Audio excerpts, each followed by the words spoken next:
વાત કરવામાં આવે વલસાડ જિલ્લામાં ભારે વરસાદની ધમાકેદાર બેટિંગ શરૂ કરી છે, જેમાં માત્ર 2 કલાકના ટૂંકા ગાળામાં વરસેલા ધોધમાર વરસાદે જનજીવન અસ્તવ્યસ્ત કરી દીધું છે. તો વાત કરવામાં આવે ખાસ કરીને વાપીમાં સૌથી વધુ 5 ઇંચ વરસાદ ખાબકતા ઠેર ઠેર પાણી ભરાઈ ગયા છે.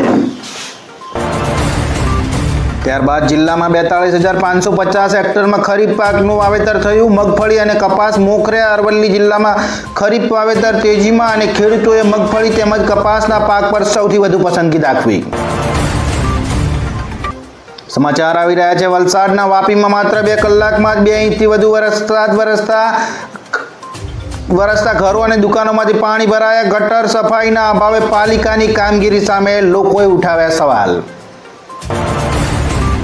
ત્યારબાદ ઘેડ પંથકપુરના પાણીમાં ગરકાવ. ખેતરોમાં 4 થી 5 ફૂટ પાણી ભરાયા. જૂનાગઢનો ઘેડ પંથક ભારે વરસાદથી જળમગ્ન થયો છે. તો વાત કરવામાં આવે સામરડા અને મેખડી ગામો જળબંબાકાર થતા ખેતરો બેટમાં ફેરવવામાં આવે અને પાકને વ્યાપક નુકસાન થવાની આશંકા સેવાઈ રહી છે.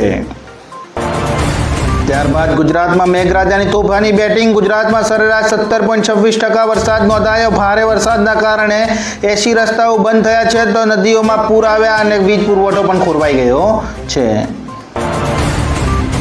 વાત કરવામાં આવે દક્ષિણ ગુજરાત અને સૌરાષ્ટ્રમાં હવામાન વિભાગનું રેડ એલર્ટ. તો વાત કરીએ તો વધુમાં સમાચારની તો આગામી 2 દિવસ ભારેથી અતિ ભારે વરસાદની આગાહી વચ્ચે હવામાન વિભાગે દક્ષિણ ગુજરાત અને સૌરાષ્ટ્રમાં રેડ એલર્ટ જાહેર કર્યું હતું. તો વાત કરવામાં આવે સુરત, નવસારી સહિતના જિલ્લાઓમાં ભારે વરસાદની શક્યતા.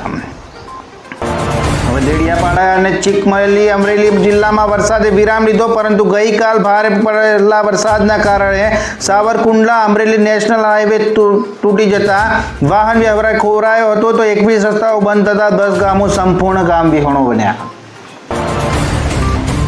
વધુમાં વાત કરીએ તો ભાવનગર જિલ્લાના શેત્રુંજી ડેમમાં 1,51,310 ક્યુસેક પાણીની આવક થતા સપાટી 30.3 ફૂટે પહોંચી. બપોર સુધીમાં ડેમ ઓવરફ્લો થવાની સંભાવનાને પગલે પાલીતાણા તળાજાના ગામોને રેડ એલર્ટ કરાયા. હવે જોધપુર વોર્ડમાં નિર્માણાધીન બાંધકામ સાઇટની દિવાલ ઘસી પડતા મોટા ખાડામાં કાર ખાબકી. વાત કરવામાં આવે ડાંગના સાપુતારામાં સર્પગંગા તળાવ ખાતે તંત્રના જાહેરનામાની અવગણી કરીને ધોધમાર વરસાદ અને ગાઢ ધુમ્મસ વચ્ચે બોટિંગ ચાલુ રાખતા પ્રવાસીઓની સુરક્ષા સામે ગંભીર સવાલો ઉઠ્યા. હવે અમરેલી જિલ્લામાં મુશળધાર વરસાદના પગલે સાવરકુંડલાનું જૂના સાવર ગામ બેટમાં ફેરવાયું. તો વાત કરીએ વધુમાં તો 3 નદીઓના પૂરના કારણે ભાવનગર માર્ગ અને રંગોળા સ્ટેટ હાઈવે બંધ કરવામાં આવ્યો.